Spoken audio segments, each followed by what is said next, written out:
Last part में हमने देखा था कि गामल सभी को आगे बढ़ने के लिए स्पीच दे ही रहा था कि तभी इनके पाँव के नीचे से जमीन गायब हो जाती है और ये सारे लोग नीचे की तरफ गिरने लगते हैं और वहीं पर पिछला पार्ट एंड हुआ था। तो चलो आगे बढ़ते हैं। वहीं पर इस एपिसोड की शुरुआत उसी सीन से होती है जहाँ पर ये सारे लोग नीचे की तरफ गिर रहे थे। गिरते हुए दामिन अपने मन के अंदर ये सोचता है कि आखिर ये कितना ज्यादा बड़ा और ये कितना ज्यादा डीप हो सकता है। वहीं पर वो आसपास बाकियों को देखते हुए कहता है कि जो अचानक से जो ये एक्सप्लोजन हुआ था वो पूरे तरीके से स्टॉर्म के अंदर चेंज हो गया और इसकी वजह से सभी लोग एक दूसरे से काफी अलग हो चुके हैं। और वैसे भी जो पैलाडीन्स होते हैं वो कॉकरोचेस की तरह होते हैं, इसलिए वो आराम से नीचे की तरफ आ सकते हैं। लेकिन सबसे इम्पोर्टेंट बात यह है कि क्या सच में उस कॉर्प्स पपीटियर ने हमें फंसाने के लिए इतने नीचे तक खुद से गड्ढा को खोदा होगा।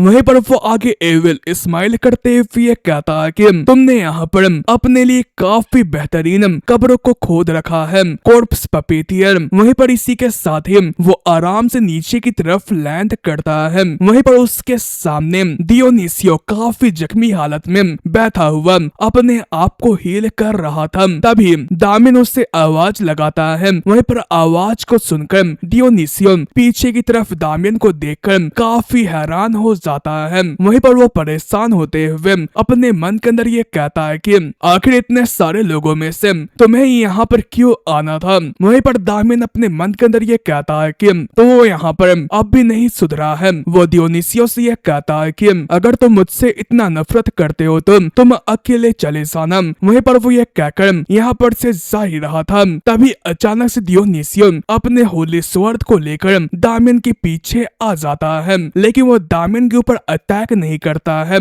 बल्कि उसके सामने छुपे हुए मॉन्स्टर के ऊपर अटैक करता हुआ उसे खत्म कर देता है। लेकिन इससे दामिन को कोई भी फर्क नहीं पड़ता है। डियोनिसियो उससे ये कहता है कि ये एक डार्क मेज का डंजन है, इसलिए तुम इस तरीके से अपने गार्ड को डाउन नहीं कर सकते हो और अकेले जाना काफी खतरनाक होगा, इसलिए साथ में मूव करते हैं। दामिन अपने मन के अंदर ये कहता है कि मैंने उसे अकेला इसलिए छोड़ा था ताकि मैं ये देख सकूं कि आखिर वो कैसा एक्ट करेगा, लेकिन मुझे ये नहीं लगा था कि वो मेरी हेल्प करेगा। वो डियोनिसियो से ये कहता है कि मुझे ये लगा था कि तुम मुझसे नफरत करते हो। डियोनिसियो आगे बढ़ते हुए ये कहता है कि हाँ मैं अब भी करता हूँ, लेकिन अगर तुम मारे जाते हो तो एग्नस काफी उदास होगी, इसलिए मैं तुम्हें जिंदा रख रहा हूँ। इस पर दामिन उससे ये कहता है कि तो तुम एग्नस को पसंद करते हो। वहीं पर ये सुनते के साथ ही डियोनिसियो लाल पीला हो जाता है। वो शर्माते हुए ये कहता है कि तुम बकवास करना बंद करो और पीछे पीछे आओ।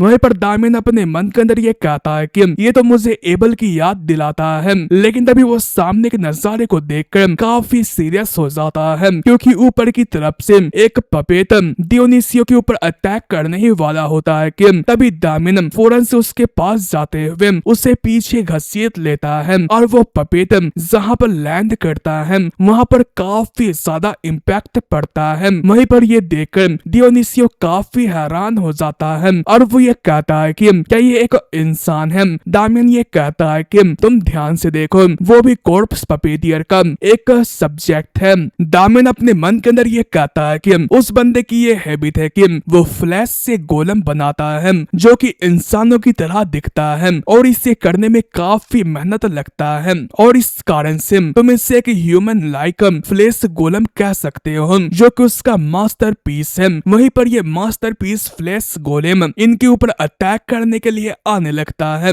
ये देखकर डियोनिसियो अपने होली स्वॉर्ड को लेकर उसके ऊपर अटैक करने के लिए जाते हुए कहता है कि मैं गॉड के पावर के जरिए तुम्हें प्यूरिफाई करूंगा। लेकिन वो जैसे उसके ऊपर अटैक करता है तो उसका होली पावर उसके ऊपर असर नहीं करता है। वहीं पर ये देखकर डियोनिसियो काफी हैरान हो जाता है। तभी जो ये मास्टर पीस होता है वो डियोनिसियो के फेस पर एक जोरदार पंच मारते हुए उसे दीवार से लगा देता है। वहीं पर इस कारण से डियोनिसियो काफी जख्मी हो चुका था और वो धीमी आवाज में यह कहता है कि मेरी डिवाइन पावर काम नहीं कर रही है। वहीं पर ये देखकर दामिन काफी सीरियस हो जाता है और वो अपने पावर को रिलीज करता हुआ काफी तेजी से उस मास्टर पीस फ्लैश गोलेम के पास जाकर एक जोरदार अटैक करता है, जिस कारण से वो फ्लैश गोलेम दो भागों में चिढ़ जाता है। वहीं पर इस कारण से उसका कोर दामियन को नजर आ जाता है। उसे देखकर दामियन ये कहता है कि तो कॉर्प्स पपीटियर ने अभी से ही इस चीज का इस्तेमाल करना चालू कर दिया है। वहीं पर मैं इस कॉर्प्स के बारे में बताया जाता है ये एक मैजिकल टूल है और इस मैजिकल टूल को बनाने वाला कोई और नहीं बल्कि डोरगो है। वहीं पर कुछ ही सेकेंड्स के अंदर जो ये फ्लैश गोलेम होता है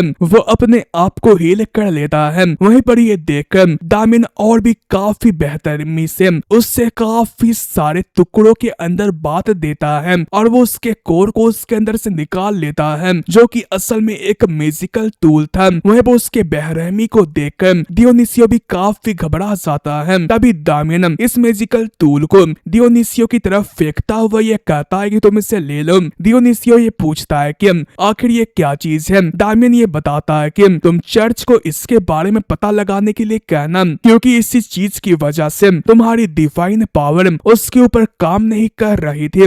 दामियन अपने मन के अंदर ये कहता है कि मेरे प्रीवियस लाइफ के अंदर चर्च को इसका काउंटर मेजर खोजने के लिए काफी लेट हो चुका था, इसलिए उन्हें काफी सारे डैमेज को सहना पड़ा था। लेकिन इस दफा जबकि मैंने जल्दी मूव किया है तो वो जल्दी रिस्पॉन्ड कर पाएंगे और ये काफी ज्यादा मजेदार रहेगा। मुझे ये नहीं लगता है कि उसे इतने बेहतरीन तरीके से गिराने का कोई और मौका नहीं मिलेगा। वहीं पर वो आगे डियोनिसियो से ये पूछता है कि क्या तुम मूव कर सकते हो। वहीं पर यह सुनकर डियोनिसियो फौरन से खड़ा होते हुए ये कहता है कि हाँ ऑफ कोर्स। वहीं पर उसके बदले हुए अंदाज को देखकर दामियन उससे ये कहता है कि आखिर तुम अचानक से पोलाइट क्यों हो चुके हो। डियोनिसियो ये कहता है कि मुझे बस ऐसा करने का मन किया।